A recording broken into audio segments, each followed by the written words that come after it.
Our team coverage continuing now with reporter Nehemiah Watson there on the scene. And Nehemiah, I know you're with a gentleman who was a witness to all this and what unfolded.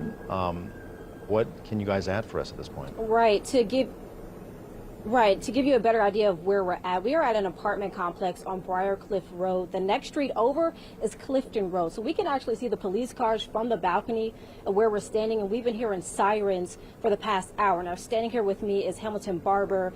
He lives at this apartment complex. And Hamilton, you were telling me earlier that you were working from home when you heard the gunshots? Correct, yes, that's right. I was working right in there when I heard what I thought was construction noises at first.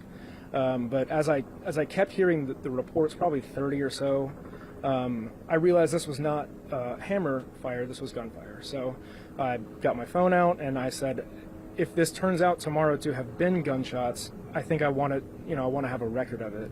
And then after that, the sirens started coming and the alerts started coming, and it all moved pretty fast from there. When you heard it was an active shooter situation, what was your initial thoughts?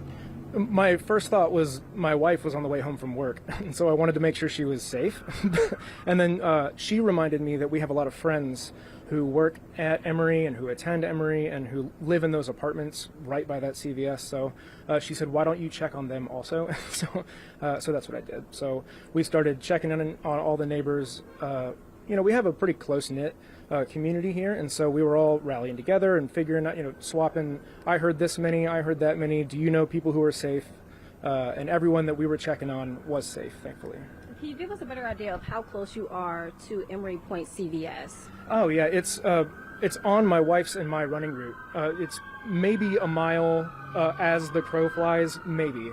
Probably less than that, but we walk to this Kroger right behind us across Clifton, once a week for groceries. Gotcha. And you said that your friends, everyone you checked on, is safe. Yes, everybody's safe that we've checked on, and all of the people that they have been checking on are safe also. We haven't heard of any injuries.